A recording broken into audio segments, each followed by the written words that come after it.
Hi everyone! In this video, we are going to look at a geometric proof. In this proof, we are going to be given that angle B is congruent to angle D. So the first thing I do, I mark that up in my diagram. Angle B is congruent to angle D, and I indicate that with the congruent marks. Next, side or segment BC is parallel to segment AD, and we indicate that with parallel line markings. All right, now we're ready to start writing out this proof. Now, there are many different ways of writing out a proof. Some schools and teachers do 2-column proofs. Some use a flow chart to organize their ideas. So many ways of going about this. I'm actually going to do the flow chart way for this one, but I do recognize there are different ways to structure and organize your geometric proof. So the first thing I'm going to write is that angle B is congruent to angle D, and that is a given. And I have marked that in the diagram. My next given is that segment BC is parallel to segment AD, and that is also given, and I have marked that in the diagram. Now, in the end, I always think about what is our goal. Our goal is to prove that triangle ABC is congruent to triangle CDA. And as soon as I see that I have to prove that two triangles are congruent, I think, okay, what are the different methods I can do to prove two triangles are congruent? Well, I've got side, side, side. I've got side, angle, side.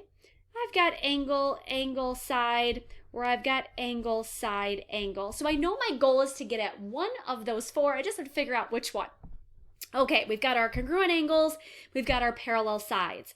And by the way, when I write in here that these two sides are parallel and I use those parallel marks, remember that does not mean those sides are congruent. Those are parallel symbols, not congruent.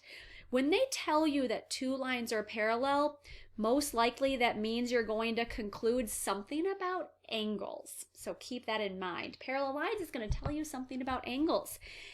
And what I like to do over here is I'm going to see, okay, so is this parallel line and this parallel line, and now I need to draw a transversal. And I want to draw a transversal so that it touches both triangles of my congruent statement. And if I took a transversal of BA, well, that would only touch one triangle, and similarly with CD.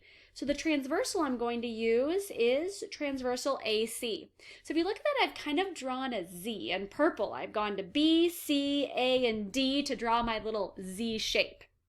And the sides, or rather the angles that I know are congruent because of these parallel lines, are going to be this angle here and this angle over here. And I'm going to say that angle BCA is congruent to angle DAC.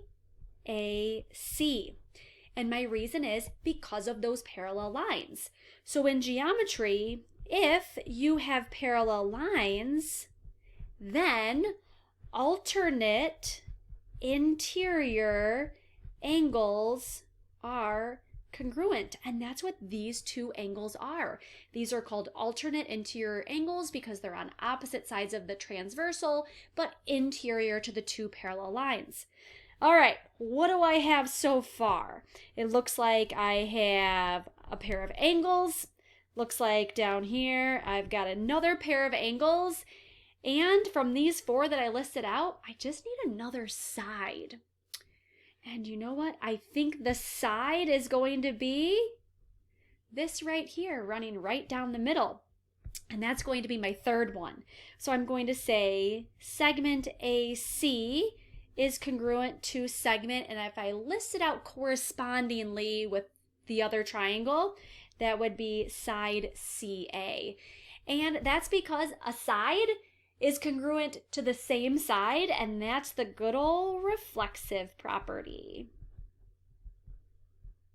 Reflexive property or reflexive property of congruence, however you want to say it. And there we have a side.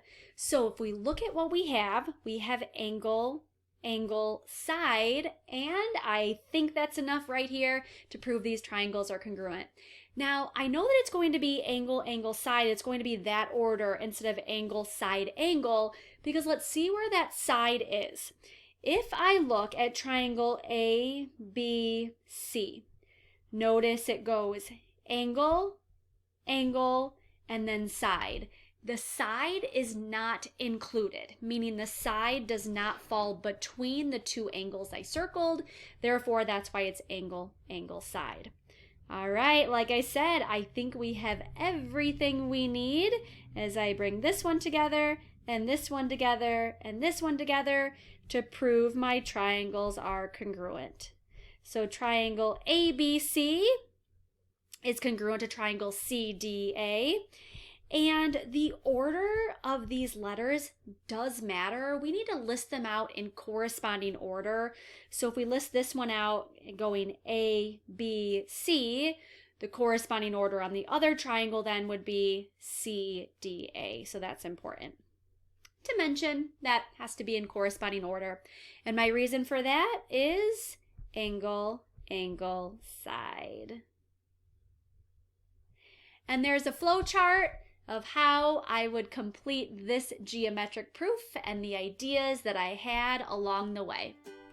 I hope you found this video useful. If you did, make sure to click subscribe, give it a thumbs up, and hit that notification bell so that you're notified of weekly math videos.